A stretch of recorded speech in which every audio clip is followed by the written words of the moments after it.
The importance of research in education. So research in education is critical, I would say, because we all know that there is a lack. We have, I think from recent research, we have about 78% of children not learning in Africa, or in sub-Saharan Africa, if I may speak from the context of sub-Saharan Africa. So that means that we need to have programs that work. But how do we identify these programs that work? The best way to identify a program that works is having a research, an action research, let's say, or applied research that would inform the what curriculum can work for these children. And they're out of school or they're not learning for various reasons. They're not learning because of the pandemic, number one. They're not learning because of the political instability. They are refugees somewhere. They are not learning because of maybe their geographical location. Like if I can speak, for instance, my country, Kenya, we have children in the arid and semi-arid regions who are always migrating because they're going in search of water, in search of food, in search of everything. And so you find that these children are not learning. So we need programs that will actually work for these children. And it cannot be business as usual. The program that works for a child who is there from 8 to 5 or 8 to 4 will not work for these children. So we'll need research to determine what will work for this group of learners who are not learning for whatever reason. Okay? And I think this is one of the things that we were looking at when we organized a research symposium. It was around improving learning. And we are asking the policymakers and the academicians and the development world, we are interested in knowing how do we help this group that is not learning. Mm-hmm. And so we brought people together to come and sit and discuss and share projects that have worked elsewhere, with the hope that for those who are not, who are having this challenge, can actually pick and contextualize and be able to help these children so that no child is left behind. Je suis totalement d'accord avec la réflexion de Yvonne sur l'importance de la recherche en éducation. Effectivement, à notre niveau, je disais tout à l'heure à José que la stratégie que nous avons adoptée était effectivement... en fait, la stratégie, c'est pas Africa 21 qui l'a adoptée, mais c'est les pays eux-mêmes. Donc, ils sont venus avec cette idée de faire cet appel à communication pour recenser justement les différents résultats de recherche pour pouvoir collaborer efficacement avec les ministères, les instituts de recherche, mais les universités aussi, pour avoir de la matière justement pour les éclairer par rapport à la prise de décision sur telle ou telle problématique en éducation. Donc, il faut mettre l'accent sur ça, il faut le souligner. C'est vraiment les pays qui ont les idées qui émergent à partir des réflexions que nous menons avec eux et qui mènent aussi avec les autres pays. C'est pour ça que cette notion de réseau a été très important et déterminant aussi pour ce foisonnement d'idées, ce foisonnement aussi d'initiatives qui est en train d'être en tout cas mise à jour grâce justement à cet important programme qui est le KIX. Donc ça c'est un point que je voulais souligner, un point important. Yeah, I think I can pick on that, and I think we are all in agreement that research is important for education. And the assumption here is that research is asking the questions and providing some answers that the policymakers need, but sometimes they are not in communication. And KIX here is brokering that space. It's trying to connect people who have knowledge, who are producing knowledge, and people who are in need of that knowledge to use it, to make sure that policies then are evidence-informed. We're not saying that it's evidence-based, because there's a lot within a policy that goes beyond evidence. But so that the people who are using the knowledge, they are considering research, considering good research, and we are in our hubs, we are worried about the quality of the research that we are mobilizing, the quality of research we are supporting. And for that, we are working on a framework that is evaluating well the research that we are mobilizing and we are promoting. And we believe that making those links is where our hubs have the strength, connecting knowledge producers with knowledge users so that policymakers can be able to listen better to the researchers, to the research that is relevant to them, and we can facilitate that space. And we have been facilitating in different ways. So I would like to hear from your hubs as well, successful examples of this, and how you plan to do it as well for the next stages of KIX 2.0. In our hub, we will make sure that we are aligned with the priorities of GPE's country work, because we know that there are so many demands. We want to focus and we want to make sure that we support the research that is meaningful for that specific point in time of the governments. So we want to be linked with the policy cycles so that we can provide on time the support and the choices that the government needs at the right time. So we believe that education systems, we really need a coalition here to make it work. It's not that only research can change, only research with policymakers, with practitioners, come together, unite, make sure that we have a collective thinking on how we can improve their own systems. And the hub here are facilitating this dialogue and the connections and the bridges. I think you've said something very important about the priorities, because for research to be taken up or to be effective, then it has to align with the country's priority. As long as it aligns, they will think twice about it. Like, oh, this is so, it can solve this problem. And we saw that a lot during COVID. There was a lot of research happening in countries, and when the presentations were made on how they went about this research and what is happening and how they're using it, we saw a lot of countries picking up because of the priority at that particular time. They really needed it. So I think you're very right in saying we need to prioritize also in line with what the government's priorities are. Ce qui est important à souligner également dans cette réflexion sur la recherche, nous avons organisé un atelier l'année dernière avec nos équipes de coordination nationale. Et cette question de recherche était encore une fois au cœur de la réflexion. Et dans les recommandations, donc au niveau de KIX Afrique 21, nous nous basons sur ce qui ressort des discussions avec les pays, mais aussi les recommandations pour aller vers les étapes suivantes. Et dans les recommandations, il a été clairement défini qu'il fallait intégrer un universitaire dans l'équipe de coordination nationale. Donc, ils avaient commencé déjà à cette époque de prendre conscience de l'importance de la recherche en éducation. Je pense que à partir du moment où cette équipe de coordination nationale est composée de toutes les parties prenantes de l'éducation, que ce soit encore une fois les partenaires techniques et financiers, la société civile, le monde de la recherche, toutes les décisions qui seront prises au niveau, en tout cas de manière consensuelle, aura probablement un impact au niveau des politiques publiques d'éducation et sera partagé au sein en tout cas permettra d'approfondir le dialogue au niveau politique, au niveau national.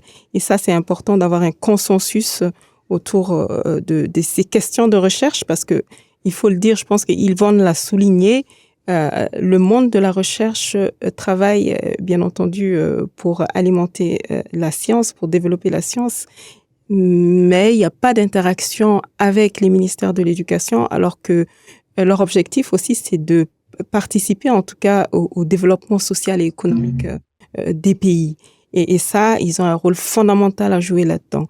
Et je pense que ce que KIX est en train de faire en ce moment, le travail important que nous sommes en train de mener au niveau de notre hub et des différents hubs aussi, c'est un travail qui va sans doute nous emmener à cette, j'ai envie de dire fusion, mais en tout cas, cette interaction avec le monde universitaire et le monde de l'éducation pour enfin avoir les données, les résultats de recherche pour alimenter les politiques publiques d'éducation. Il faut savoir que la donnée, c'est la base de l'éducation. C'est avec la donnée que nous allons construire les fondations du système éducatif. Sans les données, bien entendu, nous ne pourrons pas bâtir des systèmes éducatifs résilients, de qualité et inclusifs.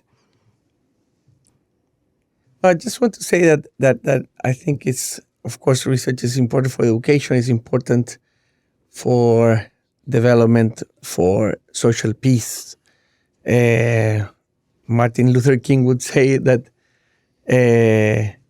peace is not the lack of tension or the lack of conflict, but actually the presence of social justice.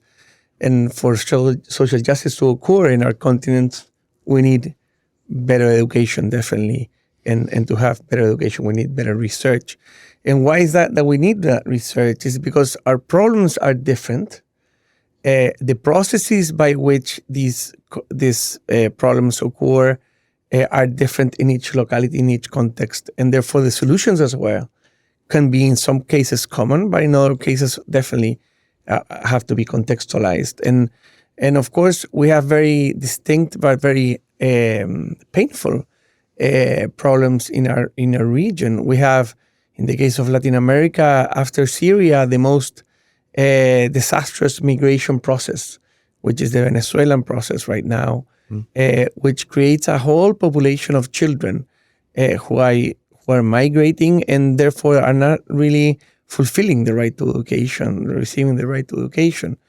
We have a LGBTI population in which we have research that shows that around 2/3 of children that auto-identify as part of the LGBTI population are bullied in their schools. When we ask who are bullying them, are their teachers, not the other children. We have imprisoned youth in Central America that are not receiving education, but not only in Central America, even in more developed countries in South America, we see that, for example, imprisoned women and teenagers, girl teenagers, do not receive education.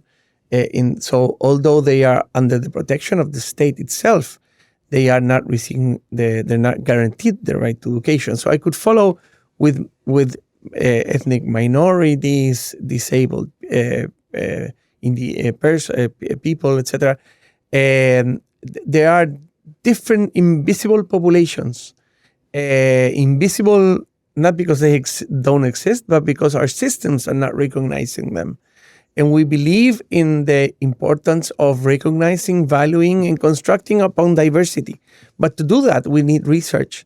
First of all, to make them visible, to know what are the gaps in our region. And that, therefore, we need research done on the ground from the South, for the South.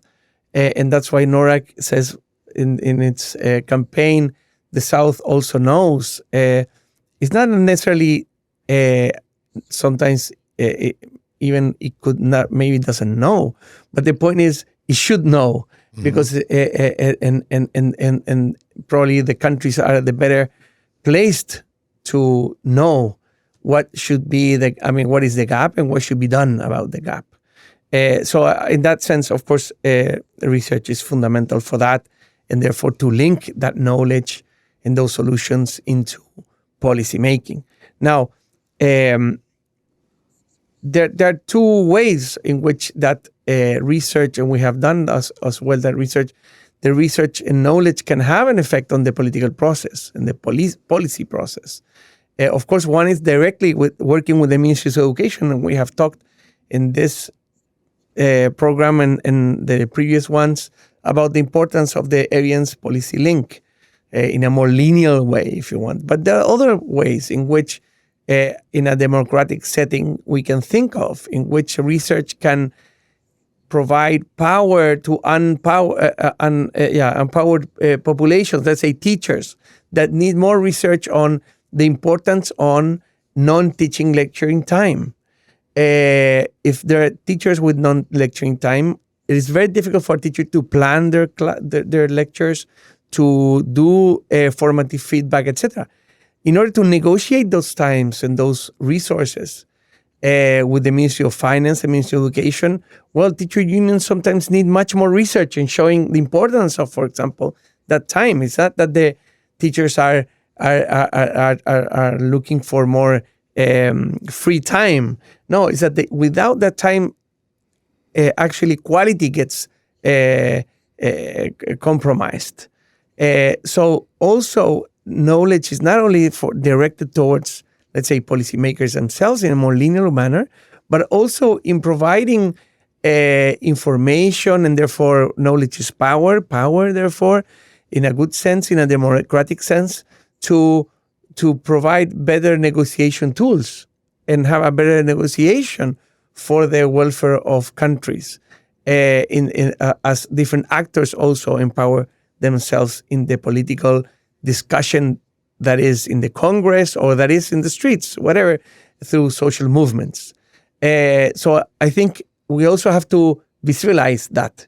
It's not always a linear process through going into the Ministry of Education. It's through the Congress, through a political process. Now, from LAC Hub, we are promoting research in different manners. We have talked this in other chapters of this program, but just a recap for those who are listening right now. One is to create new research. And the way we have created new research, and we think it's quite novel, is that we're working together with ministries of education that are part of the KIX Hub, but even beyond. And for example, just to put an example that I think is quite interesting, is that we have developed the largest ever done survey in Latin America in COVID, in which we surveyed 200,000 teachers in 21 countries. And therefore, we have information and the voice of teachers saying what really happened in their classrooms during COVID. So it's not an official account of what we think happened. It is actually what happened according to the teachers who were in the ground. And therefore, we have this information that is quality information, which has been coordinated with the Ministry of Education. So there's not an online survey in Facebook, which whoever can respond. No, it is a very well methodologically done. It is comparable, which again, there's always a gap in our countries. For example, if we see the Global North, we have the OECD. The OECD, you can compare Finland with Germany and Portugal, but you cannot compare, Honduras with Nicaragua, with Grenada. And that it's of course a limitation compared to learn, of course, and to improve collectively. And what this survey is allowing is for these comparisons to happen, for these learnings to happen. So we're creating new research. We're mobilizing research through research symposiums and research magazines as well that we have created. And also, and most importantly, we believe really, is that we are promoting and actually doing evidence synthesis. And again, there's a call that we do from KIX Hub, and we know that it's shared by the rest of the hubs, of the importance of synthesizing knowledge, both in terms of pedagogical practices, in terms of that actually work and have impact, proven impact, but also in terms of reforms. What are those reforms and policy reforms that prove to be successful in history? And therefore, we have to study them very thoroughly, understanding their contexts. And finally, in terms of also synthesis of what innovations work and are promising, and that have evidence, not only in terms of impact, but most importantly, in terms of also if they are replicable and scalable, basically, for the use of the countries. So we're talking about the importance of research in education. Let's remember our KIX Hub's contribution to it. So KIX AP, that is hosted by NOREG in Geneva, we are benefiting from the vision and leadership of our director, Professor Gideon Ramsey. And our vision is that we are supporting knowledge generation. So supporting experts, researchers from our home countries to address gaps in terms of knowledge, in terms of research, to support their own education systems. But we're also mobilizing existing research. Not only research from our countries, but also research that is already available from the global north, that is globally available, to see where we can have cross-learning, where we can have exchange. So we believe that by having a joint reflection, we can better see the use of research. If we want to synthesize, as saying that we all want to synthesize what is also already available. But if you want to synthesize KIX in a sentence, we are saying that we are all trying to make knowledge useful. Mm-hmm. So knowledge from our countries, knowledge that is available from the global north. We want to make knowledge useful, knowledge that can be used for education systems implementation, can be used for better reforms and better learning to our countries. Definitely. Très intéressant tout ça. Je voudrais juste dire rapidement que le KIX Afrique 21 est constitué d'un consortium qui est composé, j'ai parlé tout à l'heure de l'Agence universitaire de la francophonie, qui est dans le cœur de métier et les questions de recherche, qui a un vaste réseau d'universitaires et de chercheurs, mais aussi de la Confémen, la conférence des ministres de l'éducation des États et gouvernements de la francophonie, qui a à son sein un outil important et un outil essentiel qui est donc le PASEC qui évalue les systèmes éducatifs de la plupart de nos pays d'Afrique centrale, d'Afrique de l'Ouest et de l'océan Indien. Donc nous avons aussi l'Organisation internationale de la francophonie qui dispose d'un tas d'éléments de recherche aussi. Et donc, toutes ces institutions, au-delà de ce qui va être produit au niveau des pays, mettront à disposition, en tout cas, au pays des données, de la matière, en tout cas, pour pouvoir alimenter encore une fois les politiques publiques d'éducation.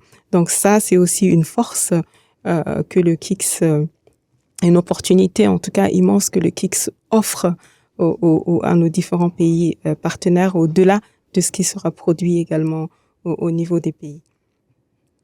I think basically, like you said, KIX, we support both knowledge production and also mobilize knowledge that is already there, and that's the big part of us. And whether it's knowledge from the south or from the north, I think the whole idea is we make this available, so that countries have a point of reference. And I think that is the vision of all the hubs, that we should have knowledge available for countries to make reference to. And for KIX Africa 19, even as we go forward to the 2.0, we are looking to even start going deeper and looking for younger researchers, for instance. Research has been I know I started by saying renowned researchers who are accepted, but also what about the younger generation, the younger researchers? We also need to, as we go to 2.0, we are focusing on young upcoming researchers who can then grow as well with the hub. So we will be assisting them, building their capacity, and at the same time also they are learning from those who are already there, so that we have this stream just coming, so that there's no gap in between, that the old guys are gone and now there's no more research. So we're trying to also bridge that gap, even as we bridge the gap between the researchers and the policy makers. We're also trying to ensure that there's that knowledge management, that knowledge continues. And we also keen on making sure that the universities work together with the ministries, because I think that's also an area that we saw during the last symposium that we had. The academics complaining that there's a disconnect. I think this came from both the academics and the policy makers, that there's a disconnect between academicians and the policy makers.